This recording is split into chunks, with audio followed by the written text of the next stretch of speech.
Tom Power, Chapter 16.3 India Issues. Hello, welcome to my reading of Tom Barr's Revenge publication and furnishing you with expert knowledge about narcissism.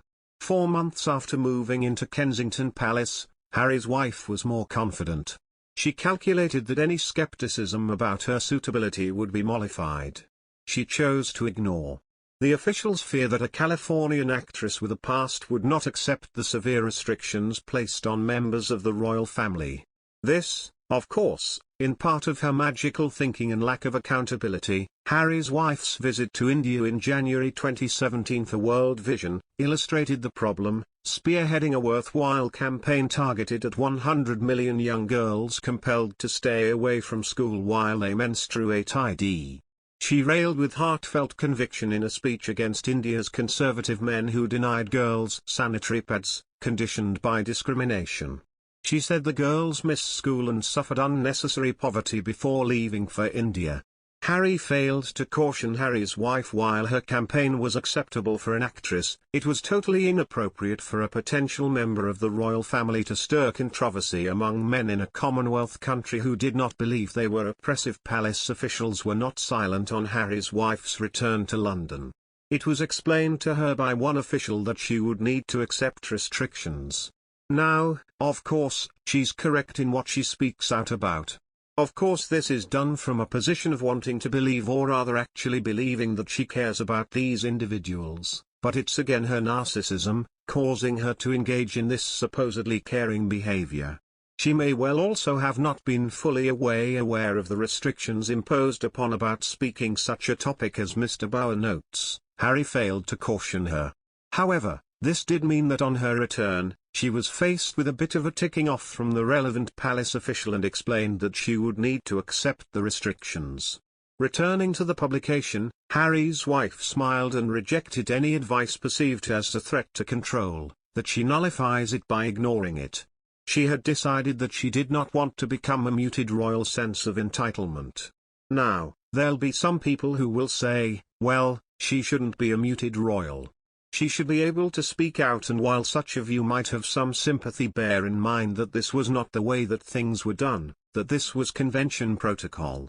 And as a consequence, she would not accept any of that. Because convention and protocol would fetter her. It would amount to a restriction upon her. It would of course threaten her sense of control, and therefore, no matter what the reason or cause, some more plausible than others, she would have to reject it.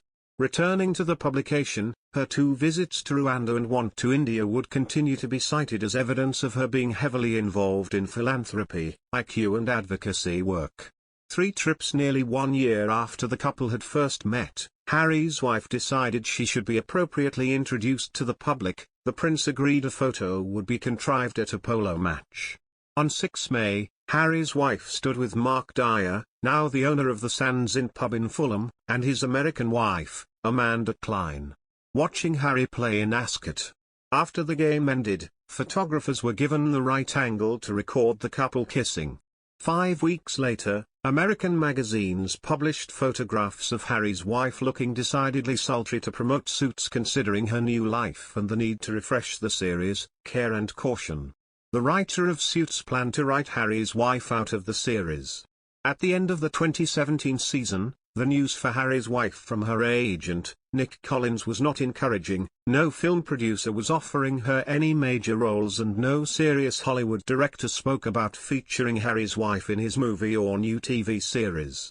Just as she feared her acting career was stymied, her income after 2017 would plummet. Threat to control, loss of status, loss of income, residual benefits being affected. At the same time, a palace official cautioned her that the TIG was not suitable for someone living in Kensington Palace over the previous 3 years. She posted over 2,000 messages and included 100 articles about herself from magazines and newspapers to nearly 1 million followers. Self-publication grandiosity, assertion of control. At the beginning of April, she addressed these loyalists after close to 3 beautiful years on this adventure with you. It's time to say goodbye to what began as a passion project evolved into an amazing community of inspiration, support, fun and frivolity. You've made my days brighter and filled this experience with so much joy. Keep finding those moments of discovery. Keep laughing and taking risks and keep being the change you wish to see in the world, she added. Above all, don't ever forget your worth. As I've told you time and time again, you, my sweet friend, you are enough. More nauseating word salad as a benign form of flattery towards those readers to assert control over the management of the facade. But notice that she was compliant with the request or instruction that she closed down the Tig. Why did she do that? Would that not be a threat to her control? It was. But her narcissism deemed that compliance was an appropriate response. There are instances where a narcissist will agree, will comply, will do certain things, but only because the narcissism deems that is in the narcissist's interest, therefore, by being relieved of the burden of publicizing the tick any longer. And our system recognized she didn't really need it. That was a device that it could use to assert control over tertiary sources, obtain fuel from their responses, obtain some character trait acquisition and of course residual benefits by way of money and facade management. But given her elevation into the House of Windsor and her involvement with Prince Harry, the narcissism deemed we don't really need that any longer. And therefore this request that she stops it, that's fine with us. And therefore she complies not because she's been threatened, persuaded, cajoled, but simply because her narcissism dictates that that's the best outcome for her. Understand, the narcissism only ever does what is appropriate for the narcissist. Although her financial security was fragile, the termination of her Hollywood roots was not final. While she resigned as a director of her company Flim Flam Incorporated, Andrew Mayer, her business management, Freemark, Financial and Rich, her lawyer remained as directors just in case. Evidently there was the sniff of perhaps bigger things to come that would provide Harry's wife with even bigger benefits. And thus these two individuals were retained. We move on and learn more now about what the royal family saw for itself in terms of its own future. They saw